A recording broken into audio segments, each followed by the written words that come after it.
حقیقت میں ہی یہ چیزیں نہیں ہیں. یہ چیزوں میں کوئی ایسا نہیں ہے کہ بھئی بلی راستہ کاٹ لے تو مصیبت کا معاملہ ہو جائے گا, الو کو دیکھ لے تو پھر سارا دن مصیبت میں گزر جائے گا. یہ چیزیں اس کا کوئی وجود نہیں ہے. حضور پاک علیہ الصلوۃ والسلام نے احادیث شریفہ میں خاص طور پر نام لے کر, کیونکہ اہل جاہلیت بھی اسلام کے آنے سے پہلے جاہلیت کے زمانے میں بھی لوگ کیونکہ ان کو منحوس سمجھتے تھے, ان سے بدشگونی لیا کرتے تھے, اسی لیے حضور پاک علیہ الصلوۃ والسلام نے احادیث شریفہ میں نام لے کر صراحت کے ساتھ ان کے بارے میں, ان کی نحوست کے نہ ہونے کے بارے میں حضور پاک علیہ الصلوۃ والسلام نے بیان فرمایا. ارشاد ہوتا ہے کہ لا حامتا, کہ الو کی نحوست کوئی چیز نہیں ہے کہ الو کو دیکھ لے تو فلاں معاملہ ہو جائے گا, بلکہ ایک روایت میں آپ صلی اللہ علیہ وسلم نے فرمایا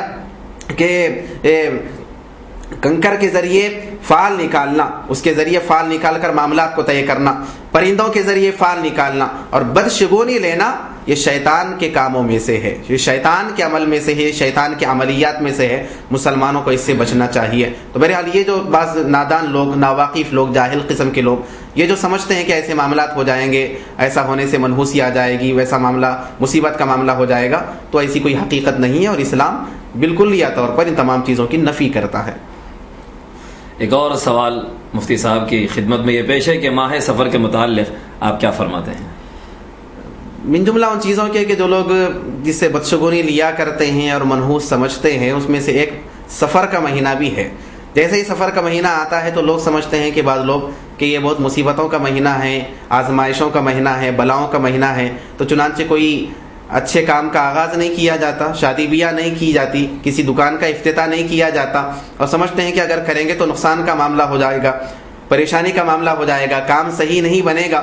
سفر کے متعلق ماہ سفر کو انتہائی منحوس مہینہ سمجھا جاتا ہے, اور خصوصاً 13 تاریخ کو اس کی بہت ہی منحوس دن سمجھا جاتا ہے. بہت سے پھر معاملات اس کے لحاظ سے, اس فکر کے لحاظ سے پھر مصیبتوں سے بچنے کے لیے کیا کیا معاملات لوگ کرتے ہیں. بات یہ ہے, سب سے پہلی بات تو یہ ہے کہ سفر کا جو مہینہ ہے, اس کا جو نام رکھا گیا ہے وہ نام ہی سے واضح ہے کہ سفر کا مہینہ کیسا مہینہ ہے. اس کو سفر المظفر اس کا نام رکھا گیا, یعنی کامیابی کا مہینہ.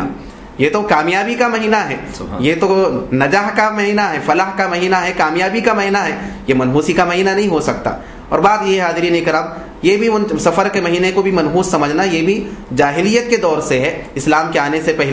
پہلے سے ہی لوگوں کے ذہنوں میں یہ فکر تھی, لوگ بنا لیے تھے جاہلیت کے زمانے میں. تو حضور پاک علیہ الصلوۃ والسلام نے حدیث شریف میں, بخاری مسلم کی متفق علیہ حدیث ہے, اس میں حضور پاک علیہ الصلوۃ والسلام نے سفر کے مہینے کے منحوس نہ ہونے کو بھی واضح فرمایا, پوری صراحت کے ساتھ ذکر فرمایا, پوری انتہائی وضاحت کے ساتھ بیان فرمایا. آپ صلی اللہ علیہ وآلہ وسلم کا ارشاد ہے کہ لا سفر, کہ سفر کی نحوست کوئی چیز ہے ہی نہیں, اس کی کوئی حقیقت ہے ہی نہیں, اس کا کوئی وجود ہے ہی نہیں. جب آپ صلی اللہ علیہ وسلم نے جب فرما دیا کہ اس کی کوئی نحوست نہیں ہے, تو پھر ہر مسلمان کو چاہیے کہ اپنے ذہن سے, جن کے ذہنوں میں یہ ہے کہ سفر کا مہینہ منحوس ہے یا بلاؤں کا ہے, اس خیال کو نکالنا چاہیے. جب آپ صلی اللہ علیہ وسلم نے, حضور پاک علیہ الصلوۃ والسلام نے وضاحت کے ساتھ فرما دیا, صراحت کے ساتھ فرما دیا کہ سفر کے مہینے کی نحوست کوئی چیز نہیں ہے, تو پھر ہمیں اپنے ذہنوں سے چیزوں کو نکالنا چاہیے, اور سفر کے مہینے کو جو منحوس سمجھتے ہیں اس فکر کو, اس ذہنیت کو, اس خیال کو اپنے ذہنوں سے نکالنا چاہیے. ایک اور سوال یہ ہے کہ آخری چہارشنبہ اور اس سے متعلق جو روایات ہیں کہ سرکار مدینہ صلی اللہ علیہ وآلہ وسلم مرض سے افاقے کے بعد گھر کے باہر چہل قدمی کے لیے آقا تشریف لے گئے تھے, تو آخری چہارشنبہ اور اس سے متعلق روایات کہاں تک درست ہیں؟ یہ سفر کے مہینے کو پہلے تو لوگ منحوس مہینہ سمجھتے ہیں, پھر کوئی کام اس میں کرنا پسند نہیں کرتے, اور جیسا کہ میں نے عرض کیا کہ 13 تاریخ کو خاص طور پر 13 تیزی کے نام سے پھر مخصوص صدقہ کیا جاتا ہے, مخصوص عمل کیا جاتا ہے, یہ خیال سے کہ خاص طور پر اس دن بلائیں کثرت کے ساتھ نازل ہوتی ہے. تو بات یہ ہے کہ حقیقت تو یہ ہے کہ یقیناً صدقہ دینے سے بلائیں دور ہوتی ہے, صدقہ بلاؤں کو دفع کرتا ہے, الصدقات تدفع البلیات. لیکن یہ سمجھنا کہ اسی دن بلائیں نازل ہوتی ہے اور ایسا مخصوص طریقہ اپنانے سے ہی مصیبتیں دفع ہوگی, بلاؤں سے چھٹکارا ہوگا, یہ سمجھنا غلط ہے. ہاں ایسا ہی صدقہ کر دے, خیرات کر دے, تو یقیناً پھر اس سے امید ہے کہ اللہ تعالیٰ اس کی برکت سے اس صدقے کی مصیبتوں کو دور کرے گا, مشکلات کو دور کرے گا, کاموں کو تکمیل تک پہنچائے گا, اللہ کی مدد شامل حال ہوگی. لیکن یہ جو فکر بن گئی ہے لوگوں میں بعض کہ 13 تاریخ کو خاص کرتے ہیں, پھر اس کے لیے مخصوص عمل کرتے ہیں, تو شریعت میں اس کی کوئی گنجائش نہیں ہے۔ دوسری بات، جہاں تک سوال کیا گیا آخری چہارشنبے کے بارے میں، تو لوگوں کا یہ بھی عمل ہے کہ سفر کے مہینے کے آخری چہارشنبے کے بارے میں لوگ یہ خیال رکھتے ہیں کہ حضور پاک علیہ الصلوۃ والسلام ماہ سفر میں آپ کی طبیعت ناساز ہوئی تھی، اور پھر ناسازی طبیعت کے ختم ہونے کے بعد آپ صلی اللہ علیہ وسلم آخری چہارشنبے کو پھر سیر کے لیے آپ صلی اللہ علیہ وسلم تشریف لے گئے۔ یہ خیال لوگ بیان کرتے ہیں، لوگوں میں یہ بات ہے، اور اس کے لحاظ سے پھر لوگ نکلتے ہیں۔ علماء کرام نے اس کے بارے میں بیان کیا ہے کہ جہاں تک ایک دو روایتیں اس بارے میں ملتی ہے تو علماء پوری تحقیق کے ساتھ یہ بیان کرتے ہیں کہ انتہائی موضوع روایتیں ہیں، من گھڑت روایتیں ہیں، اس کی کوئی حقیقت نہیں ہے۔ اور خاص طور پہ چہارشنبے کے دن کو منحوس قرار دینا، اس کے بارے میں پھر بہت سے افکار کرنا، ایسی تو بات نہیں۔ چہارشنبے کے دن کو تو مبارک دن کہا گیا، نور کی تخلیق اس دن ہوئی ہے، اسی وجہ سے پھر دینی مدارس میں بھی الحمدللہ اسی دن کتابوں کا آغاز ہوتا ہے، کیونکہ صاحب ہدایہ جو درس نظامی کی جن کی کتاب ہے ہدایہ، جو مشہور کتاب ہے، وہ خود فرماتے اپنا تجربہ بیان کرتے ہیں کہ جو بھی کام چہارشنبے کے دن آغاز کیا جاتا ہے اس کا، تو پھر وہ تکمیل پاتا ہے۔ تو یہ مختلف اپنی طرف سے لوگ بنا لیے ہیں اور موضوع روایتوں کو سامنے رکھ کر ایک عقیدہ اپنے اندر پیدا کر لیے ہیں، تو علماء کرام اس کی نفی کرتے ہیں۔ آخری چہارشنبے کی بھی کوئی حقیقت نہیں ہے، اور یہ جو روایت بیان کی جاتی ہے کہ آپ صلی اللہ علیہ وسلم کی طبیعت ناساز ہوئی تھی، بعد میں فاقہ ہونے کے بعد پھر آپ تفریح کے لیے تشریف لے گئے، تو علماء کرام اس کی بھی نفی فرماتے ہیں، اور ایسی کوئی صحیح روایت مروی نہیں ہے، منقول نہیں ہے۔ علماء کرام نے پوری صراحت کے ساتھ اس کو بیان فرمایا ہے۔ مفتی صاحب، یہ بلائیات کے نزول کے سلسلے میں کہ اس سے دفاع کے لیے جو صدقات کیے جاتے ہیں، جو عرف عام میں عام طور پر انڈے دیے جاتے ہیں، کچھ بھلاوے وغیرہ دیے جاتے ہیں، تو صدقہ کس نوعیت کا ہونا چاہیے کہ بلائیات سے تحفظ کے لیے برائے کرم وضاحت فرمائیں؟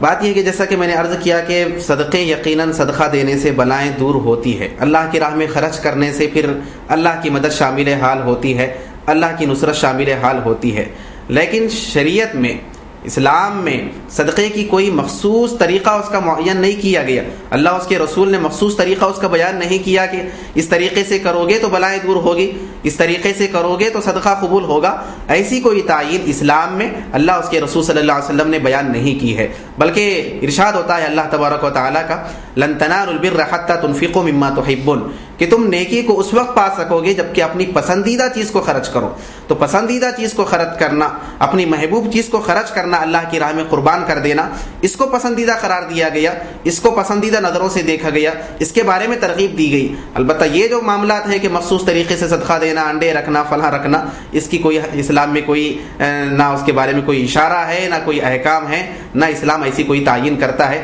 جو بھی آدمی اللہ کی راہ میں اچھی نیت کے ساتھ، اخلاص کے ساتھ، خوش دلی کے ساتھ جو بھی خیرات کرے گا، تو پھر امید ہے کہ اللہ تبارک و تعالیٰ کے پاس وہ مقبول ہوگی، پھر اس کے ذریعے اس کی بلائیں دور ہوگی، مصیبتیں دور ہوگی۔ کسی مخصوص طریقہ یا معین طریقے کی کوئی تعین نہیں ہے، کوئی حکم نہیں ہے شریعت میں، تو لہذا کوئی معین طریقہ مخصوص کر لینا،